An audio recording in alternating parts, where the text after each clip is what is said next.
hall. I did not know how long I had been lying there. I believed that I was having a breakdown from pulling 2 or 3 all-nighters in a row, but I don't know. Maybe I was upset about something. Eventually, I stood up and went to work. It seemed funny to me in the cab downtown. But then, everything seemed funny. The money, or the idea of money, for I had none yet, and the never-ending work weeks gave the year a wired, comic tinge. It was all such a ruse. One pretended to be an adult and did adult-like things. One had the journal delivered. One had a morning coffee order. The coffee order. Order was everything. If you imposed enough order on your life, you would wake up your boss. You would wake up old. The imposition would no longer be necessary because the habits would be fully acquired. And in our generation, we wanted to be old. Not all of us, of course, but among those of us who went to Wall Street, it was a prevalent posture. I looked forward to the day when I could creak around in threadbare seersucker and indulge in my baffling idiosyncrasies, when I would be chastised by my wife for sneaking out to the local diner for an old-school, high-cholesterol breakfast. My parents were a little older than most parents with kids my age, closer to World War II than Vietnam, and I and a number of my peers were of the opinion that their generation had gotten it right. And perhaps the habits had stuck all the more in my family because they were all we had been able to hold on to. I hadn't come to Wall Street for nothing. I thought of calling Kate. Of course I thought of calling her, but the time was never right. Monday was too early in the week and Wednesday too late. The daytime seemed too casual for the initial call, and the evenings much too formal. The weekends were impossible. Chat Wethers would know where to find her, but I didn't want to go through him.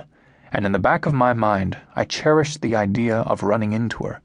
I had envisioned various settings, each triter than the next, crossing Grand Central, hailing a cab up Park on a rainy night. Then, one evening, she materialized, right where you would expect her to, at the Town Club on 62nd Street. The partner in a deal I worked on took us there the night the company went public. It was the partner and I, a director and 2 associates, shooting endless after-dinner pool in an inner sanctum 3 or 4 flights up. My direct boss was the associate Daniels. He was the kind of man who buys the Harvard Business School sweatshirt, the Harvard Business School keychain, and any number of Harvard Business School bumper stickers. He got drunk and said more and more loudly, "Are you having a good time now, Lenhart? First time in the Town Club, Lenhart?" Eventually, he picked a fight with me over a shot I didn't call, and looking for an excuse to escape the scene, I volunteered to put him into a cab. I had intended to head home myself, but after hesitating a moment outside, I let myself back into the foyer of the club. It was well lit.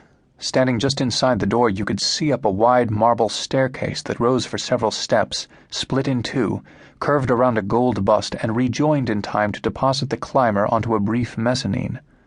Like all stairways, it gave the best view coming down, but the ascending prospect was more enticing because it was in looking up that one anticipated the rewards that lay beyond the mezzanine. Ballrooms there were, and bars.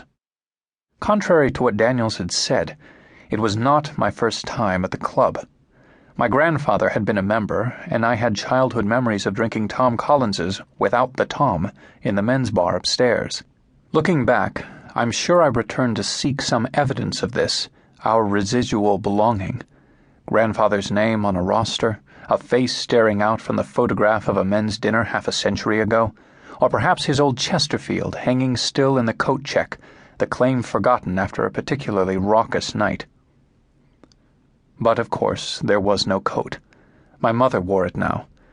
And as I stood there, looking up the stairs toward a muted, urbane din whose source the mezzanine concealed, my disconcerting childhood seemed to creep up and surround me. We didn't, for instance, own our own house. My father ran a tiny pre-adolescent boarding school in western Massachusetts called the Rectory for 6th through 8th grade boys, of the kind that the last 30 years has nearly wiped out, and so the school provided a house. My grandfather's apartment had been sold years ago to settle some of his debts, and there was more, a whole host of recuperative fantasies which someone like me swears by growing up. I was going to buy back 1100 Madison, buy back Nantucket, and I suppose the Town Club figured in there somewhere as well. In the meantime, the running joke between my sister and me was that we had the only kind of money that was respectable these days, the kind that was all gone. I'm not sure.